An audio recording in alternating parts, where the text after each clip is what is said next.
What's good, everybody? Welcome to another video. It's your girl Sharice Roxburgh, who everybody calls Roxy.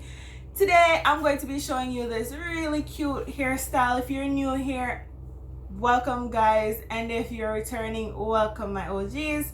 The best part about today's look is that you don't have to know how to braid. You don't have to know how to do feet in braids. If you like this video, don't forget to give it a thumbs up or drop a comment down below to let me know you're here.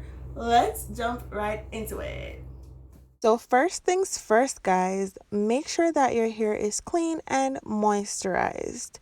For this style, we're going to be doing a middle part, but I'm trying something a little bit different today. A zigzag part, that's what we used to call it. I remember when we were going to high school or even primary school, we had these zigzag parts. If you weren't doing these back then, you weren't it, man. You weren't the it girl. I had so much trouble parting my hair. Oh god, even when the stylist does not recommend for the part to be straight, I still have problems parting my hair. I don't know, if you guys watch my videos, you guys know this is a problem in every single one of my videos. But anyways, just go in with some edge control, and also you guys know I hate edge controls, but this one is not too bad, and it's kind of mattifying so it doesn't leave your hair greasy. But you definitely want to go in with something that's going to hold your hair down. It's definitely recommended for this particular style. What I absolutely love about this hairstyle is that you don't have to do feed-in braids, but you still get almost the same result as if you were feeding in some braids. So the first thing you need to do is to do some partial cornrows.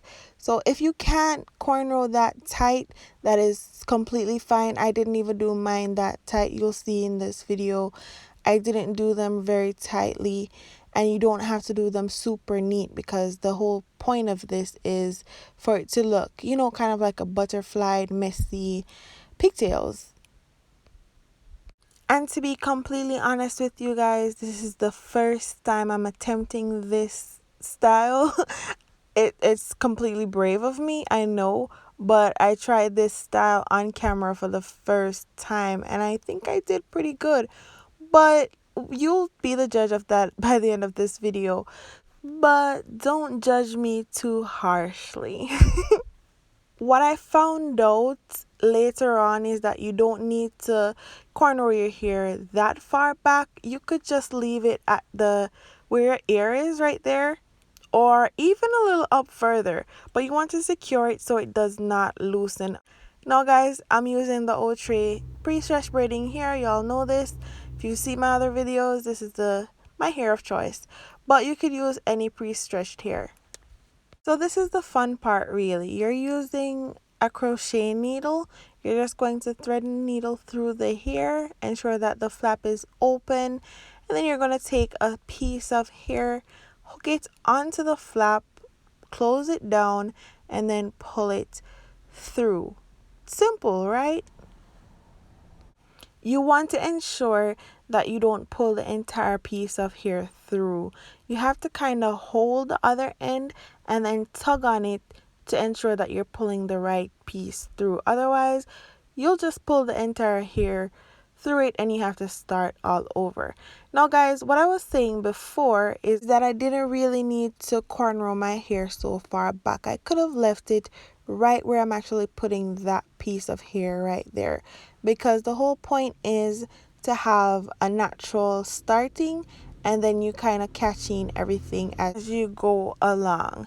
Now this part is pretty much optional for you, so it all depends on how fluffy you want your pigtails to be. I wanted mine pretty fluffy but not overly fluffy, so I think I added about 5 to 6 pieces in there to get it to the size that I want it to be. I'm not gonna lie guys, I was a bit nervous when it came on to the braiding down part because I didn't know how it was going to work out. I was there fooling around because I was so scared about starting the actual braiding down. So you want to ensure that you have 3 equal parts, just like any other plait that you're doing. You have 3 equal parts so that you could, braid it down without running out of hair in one piece. Working with braiding hair can be frustrating sometimes because it does tangle easily, even when it's pre-stretched. Guys, this hair is really soft and really pretty easy to work with compared to some other braiding hair that I've used before. But you still don't want to have any entanglement once you're braiding. And yes, I said entanglement, some Will and Jada shit. So every single time that you cornrow, you detangle the ends of the hair. If you keep braiding and braiding and braiding, by the time you reach down, you won't be able to separate the ends of the hair because it'll be all tangled up and it's just gonna be messy. Guys, I don't know if you could tell, but I'm like, Sharice, why did you do this video for the first time on camera? Why couldn't you have done it before? Practice a little bit. Because at this point, I was like, my head looks like a cobweb. Like, what's going on? It does not look right. Like, what? But you just gotta trust me. It worked out fine in the end because after you've braided it down, then you're going to pretty much fluff it out. So all of those little imperfections won't matter in a minute.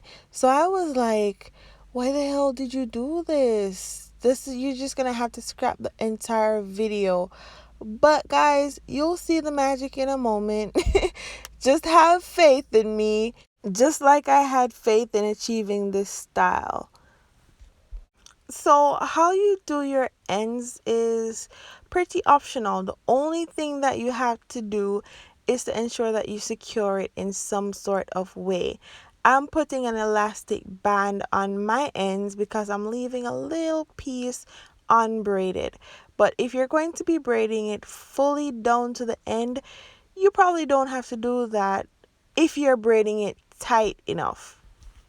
So now that I think you guys got the concept of what just happened, you know that you could do it tightly if you want, but this video was of a messy one because I wanted that butterfly look.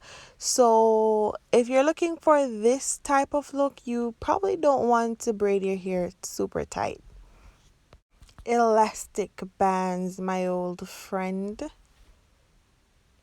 After I added the elastic bands to the end, I'm like, the look on my face is saying, Sharice, you're going to have to scrap this video. But I still went on. This next move saved the entire style. And this is when you start to fluff it out. So you start to loosen up the plaits. Once you do this, you see the style starting to look how it's supposed to look. It's supposed to have that messy butterfly look, and I'm starting to like it, I'm starting to say, okay, this, there's hope yet. So what I find is that the more you mess it up, the better it looks. Now, guys, it is far from perfect. Like, I could have done the cornrows a bit neater, but like I said, I'm doing this style for the very first time, so cut me some slack. So for this side, I wanted to show you guys something different, hence the reason why I actually cornrowed my hair all the way back and then secured it. But then I remembered the struggle that I had with the first side, and I'm like, you did not practice any of these styles, so you actually need to just chill out and do the thing how you actually know how to do it. But essentially what I was going to do is pretty much sew the braiding hair down onto the cornrow, so it would pretty much cover the cornrow. So you would plait it thick enough and then just lay it down and then sew it onto it. But I'll probably do that in another video when I actually learn the style completely and I've actually practiced it. What I will say about this hairstyle, guys, is that it will not last forever.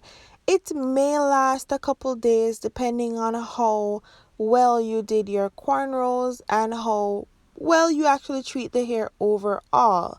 So while it is a very cute protective style, it's not going to last forever. And especially if you're going to be going swimming, don't be disappointed if everything falls apart, especially if you have processed hair like mine. I'm almost done with this side. I'm pretty much just doing the same exact thing that I did on the opposite side, plaiting it down, and then I'll be securing it with an elastic band. Oh, and I'm ensuring that I detangle the hair ends every single time to avoid the craziness from happening. I just love to see when people are able to do the plaits in the back of their heads, like they just plait it down without bringing the hair over their shoulder. Like, I cannot do that. That's real talent, man. You're pretty much plaiting backwards. So I enjoy seeing it, but I can't do it. This hair was like, look at you feeling yourself and not paying attention to me. I'm just going to tangle up and just ruin everything for you. Guys, if you have made it this far in the video, I just want to let y'all know that I appreciate you for sticking around with me and my foolishness. But I think this style was pretty worth it. I think if I had practiced it a little bit more, it would have been a little bit better. But I'm not gonna lie, I'm not unhappy with how it turned out. It's really actually what I wanted. As you can see there, I'm actually doing some blunt cuts, but those are optional. I just wanted to do, have that kind of like fresh haircut look. And this is my favorite part, guys. Fluffing all the hair, because it's the actual thing that saved the style, in my opinion, that is. Because if I had just left it how it would have been looking hunter skunta. And nah, that was not going to fly with me at all. So, I have to go in with a little bit of baby hair and just finessing at this point. Like I said earlier, guys, the more you play with it and mess it up, actually the better it looks. So keep messing with it until you are pretty much satisfied. Don't forget to like, comment, and subscribe. Congratulations, you have made it to the end of this video. Please go follow me on Instagram as well. Have a really cool account over there. And I will see you in the next video.